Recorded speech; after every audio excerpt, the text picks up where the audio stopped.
Why do some people lead movements that shape the future, while others struggle to get buy-in for the next step? The difference lies not in charisma, resources, or even intelligence, but in vision. More importantly, a shared vision. Cool. You see, people don't buy into what you do, they buy into why you do it. And when that why resonates, it becomes their why too. That's when momentum begins. That's when ordinary people start doing extraordinary things. Today, I want to talk about how leaders, from classrooms to boardrooms, can move from merely giving instructions to igniting inspiration. How we can stop pushing people toward a goal and start pulling them into a purpose. Because true leadership isn't about being in charge. It's about taking care of those in your charge and guiding them toward a future they believe and imagine. You walk into a room full of people and ask them what they do. Most will give you their job title or a list of tasks they're responsible for. Some might even tell you how they do it, outlining the steps or strategies they use. But very few will begin by telling you why they do what they do. And yet, it's that why, the purpose, the belief, the cause that truly inspires action. Starting with why isn't just a communication technique. It's a mindset. It's about leading from the inside out. People don't follow products, companies, or even individuals. They follow beliefs. They follow a cause that aligns with something deep within themselves. That's the foundation of a shared vision. Think about the leaders who have moved entire nations, shaped industries, or sparked revolutions. They didn't start with what they were selling or the steps to get there. They started with why. Martin Luther King Jr. didn't say, "I have a plan." He said, "I have a dream." That dream, rooted in a powerful why, connected with people across backgrounds, cultures, and beliefs. It wasn't just his vision, it became our vision. When you start with why, you give people a reason to care, and when people care, they commit. It's no longer about compliance, it's about conviction. The why becomes the heartbeat of the movement, the pulse of the team, the core of the culture. People want to feel like they are a part of something bigger than themselves. They want to know that their work matters, not just in outcomes, but in meaning. This is especially true in leadership. When you lead with your why, you invite others to believe with you. It's not about persuading or pushing, it's about attracting. Just like a magnet doesn't chase iron, it draws it in. The same is true for purpose-driven leadership. You don't have to micromanage or manipulate. When your why is clear and honest, it speaks for itself. In organizations, when leaders communicate only what and how, they might gain temporary compliance. But when they start with why, they earn long-term loyalty. That's because the why transcends products, trends, or quarterly targets. It creates an emotional bond. And emotion is a far more powerful driver of behavior than logic. People might understand your strategy, but they follow your passion. Purpose isn't just a poster on the wall or a paragraph in the mission statement. It's a living, breathing force. It shows up in how decisions are made, how teams are built, how conflicts are resolved. It's felt in the energy of the room, the tone of the conversation, and the stories people tell when no one's watching. When you clearly articulate your why, you help others find their place within it. That's when the vision becomes shared, not because you imposed it, but because others chose it. They see themselves in the story. They see their values reflected in the mission. And that alignment creates momentum. We often assume that to lead people toward a goal, we need to focus on the steps, the strategy, the execution. And yes, those things matter, but none of them will gain traction without a strong foundation of belief. Without belief, a vision remains abstract. With belief, it becomes personal. And people don't fight for ideas, they fight for beliefs. Starting with why also creates resilience. In tough times, when results aren't immediate or when challenges feel overwhelming, it's the why that keeps people going. It's the reason behind the effort. The spark that reignites motivation when everything else seems uncertain. And the best part? Your why doesn't have to be perfect. It just has to be real. Authenticity matters more than polish. People don't want a perfectly packaged purpose. They want a truthful one. When they feel your sincerity, they'll trust your leadership. And when they trust your leadership, they'll help carry your vision. So before you ask others to follow you, ask yourself this: why do you do what you do? What belief drives you? What cause wakes you up in the morning and keeps you up at night? That's where the journey of inspiration begins. That's where a shared vision takes root. Vision isn't just a corporate slogan or a motivational phrase hung in a hallway. It's a picture of a future that does not yet exist, but could. It's the ability to see something others don't see yet, and to describe it so vividly that they start to see it too. When we talk about inspiring a shared vision, we are talking about painting that future so clearly, so emotionally, and so tangibly that people don't just understand it. They feel it. When you paint a future worth striving for, you're not offering instructions. You're offering hope. Hope. You're saying, here's where we could go together. Here's what it could look like. Here's how your role matters in that journey. People are wired for story, and vision is a kind of story, a narrative about possibility. It connects today's actions with tomorrow's outcomes. It creates purpose in the present by offering a glimpse of what's ahead. The most inspiring leaders are not just focused on what is, but on what could be. They operate in the world of possibility, and they have the courage to speak it aloud. When you articulate a compelling vision, you give people something to aim for, something to belong to, something to believe in. You create alignment not through authority, but through imagination. Vision becomes powerful when it becomes personal. It's not enough for a leader to have a vision. They must make others see themselves inside it. It has to touch something human, something emotional. This is where clarity becomes essential. Vague visions don't inspire action. The more specific you are, the more real the future becomes. Instead of saying, we'll be the best, say, we'll build a place where people love coming to work, where innovation thrives, and where customers feel seen and valued. That's a picture people can hold in their minds.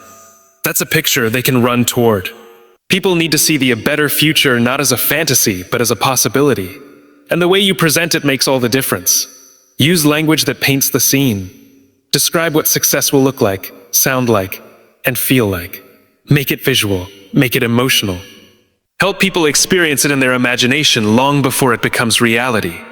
When people can see the finish line, they run faster, they push harder, and they endure longer. Leaders who inspire shared vision don't just talk about the destination. They communicate the significance. Why does this future matter?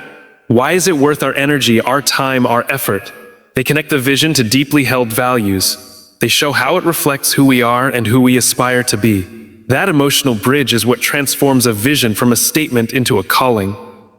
It's not about hype, it's about heart. People can tell the difference between exaggerated promises and genuine belief. When you speak from a place of authenticity, your vision resonates on a deeper level. You don't need to have all the answers. You don't need to have a detailed map. What you need is conviction. Because conviction is contagious. When people feel your passion, they start to believe. And belief is what turns a vision into a shared pursuit. The most transformative visions are inclusive. They don't just focus on what the leader wants. They invite others into the process. They allow space for different voices, different dreams, and different strengths. That's how a vision becomes shared. Not when it's broadcasted, but when it's co-created. It's co-created. When people help build the vision, they feel ownership. And when they feel ownership, they invest their energy, their creativity, and their loyalty. A vision should also challenge people. It should stretch them beyond their comfort zones. People don't grow when the goal is easy. They grow when the vision requires them to become something more. And the right vision, painted with clarity and courage, calls out the best in people. It invites them to rise, to contribute, to matter. Too often, vision is treated as a one-time announcement. But truly inspiring leaders keep the vision alive. They repeat it, reinforce it, remind people why it matters. They tell stories of progress. They celebrate small wins. They show how every step forward is part of a bigger picture. That repetition is not redundant, it's necessary. Because in the noise of everyday work, people forget. And when they forget the vision, they lose sight of their purpose. But when the vision stays visible, so does the meaning. Inspiring a shared vision isn't about standing at the top and shouting directions. It's about coming alongside people and inviting them into something meaningful. It's about involvement, not instruction. The best leaders don't dictate, include. They don't just ask people to follow, they ask them to contribute. Because when people feel part of the process, they become invested in the outcome. When a vision is built in isolation, it struggles to take root. It may be brilliant, strategic, and well thought out, but if others don't feel ownership, it won't gain momentum. People don't commit deeply to something they had no hand in shaping. They might cooperate, but they won't be all in. And when times get tough, cooperation fades. But when people see their fingerprints on the vision, when they know their voice helps shape it, they stay. They fight for it. Because it's not just the leader's vision anymore, it's theirs too. Involving others is not about losing control. It's about building connection. It requires humility. It means acknowledging that great ideas can come from anywhere. That leadership is not about having all the answers, but about creating the environment where the best answers can surface. When leaders open the door for dialogue, they discover insights, perspectives, and innovations they might never have seen alone. This kind of involvement creates trust. And trust is the currency of collaboration. When people feel heard, they feel valued. When they feel valued, they engage. It's a ripple effect. Engagement grows not from pressure, but from participation, from feeling seen, respected, and needed. Great leaders ask more questions than they give answers. They listen more than they speak. They create space for people to wrestle with the vision, to challenge it, to refine it. This doesn't weaken the vision. It strengthens it.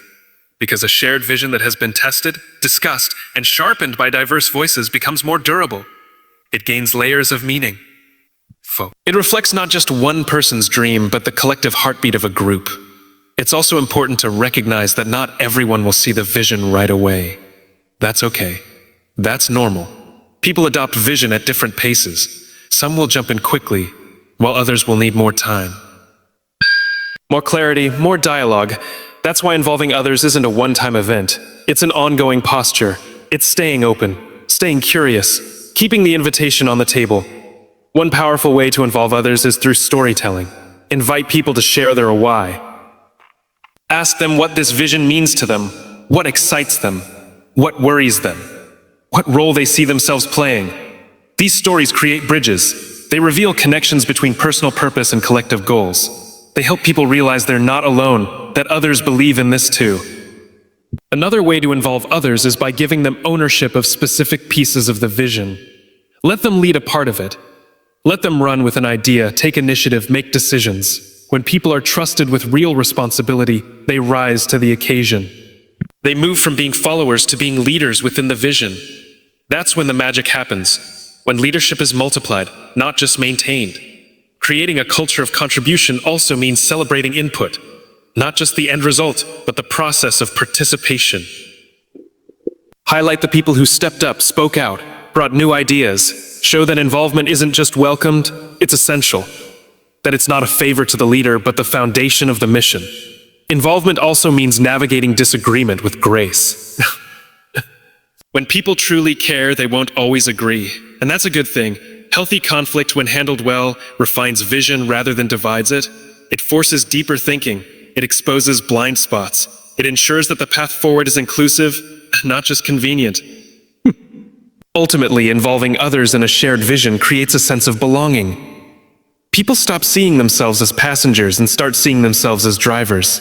They take initiative. They act with purpose. They hold each other accountable, not because they have to, but because they want to. Because they care. Because they believe leadership isn't about having followers. It's about creating more leaders. And the way you do that is by involving people early, consistently, and meaningfully. Let them build with you. Let them dream with you. Let them lead with you. Because a vision built together is a vision that endures. Trust is the foundation of any lasting vision. Without it, even the most compelling ideas fall flat. People don't commit to leaders they don't trust. They don't share in a vision if they question the motives behind it. Trust isn't something that can be demanded. It has to be earned, moment by moment, through consistency, honesty, and authenticity. It's not built in grand gestures, but in the small things. Showing up, following through, listening fully, and leading with integrity. When leaders are consistent, people know what to expect. That predictability builds psychological safety. It creates an environment where people feel secure enough to take risks, speak up, and offer their best. They aren't wasting energy wondering if the leader's mood will swing, or if the values proclaimed today will be abandoned tomorrow. Instead, they can focus on contributing, growing, and moving the vision forward, because the ground beneath them feels stable. Authenticity plays a key role in trust. People can sense when a leader is being real or when they're putting on a performance. The most inspiring leaders don't pretend to have it all figured out. They don't hide their doubts or mask their humanity. Instead, they lead with vulnerability. They admit when they're unsure, they own their mistakes, and they ask for help when they need it. That kind of transparency doesn't weaken trust. It strengthens it. It shows that the leader is not above the team, but part of it. Trust is also built through empathy. Empathy. When leaders genuinely care about their people, not just their productivity, but their well-being, it shows. It's in the questions they ask, the time they take, the effort they make to understand the human side of the work. When people feel seen and supported, they give more of themselves. Not because they're told to, but because they want to. Because they know their contribution matters. Because they know their leader has their back. A shared vision without trust is like a map without a compass. Even if the destination is clear, people won't feel confident moving toward it. They'll hesitate, hold back, or disconnect. But when trust is present, people move with purpose. They feel safe enough to innovate, to challenge the status quo, and to bring their full selves to the table. That's when creativity flourishes. That's when teams become communities. Building trust also means making decisions that align with values even when it's hard. It means doing the right thing, not the easy thing. People are always watching, not just what a leader says, but what they do when no one's looking. Are promises kept? Are tough conversations handled with courage? Are people treated fairly, even when the pressure is on? These are the moments that define a leader. These are the moments that either deepen or diminish trust. Trust creates ownership. When people trust their leader and their teammates, they stop waiting for permission and start taking initiative. They become more than just employees or team members. They become ambassadors of the vision. They hold themselves to a higher standard, not out of fear, but out of pride. Because they believe in where they're going. Because they believe in who they're going with. It's easy to talk about trust in theory, but in practice, it takes patience. It grows over time and it can't be rushed. It has to be nurtured, like any meaningful relationship. That means being present, being accountable, being human. It also means being consistent when it's tempting to compromise, and being kind when it's easier to be cold. The best leaders understand that trust is the real fuel of any movement. It's what allows a vision to travel far and wide. It's what turns a group of individuals into a unified force. Trust doesn't mean avoiding conflict. It means having the strength to face it together. It means knowing that even when things go wrong, we don't abandon each other. We figure it out. We grow. We stay committed to the cause and to each other. Trust is the invisible thread that ties people to the vision and to one another. It's what allows teams to move in sync, to act with courage, to endure uncertainty. And it's what makes the difference between a vision that fades and a vision that thrives.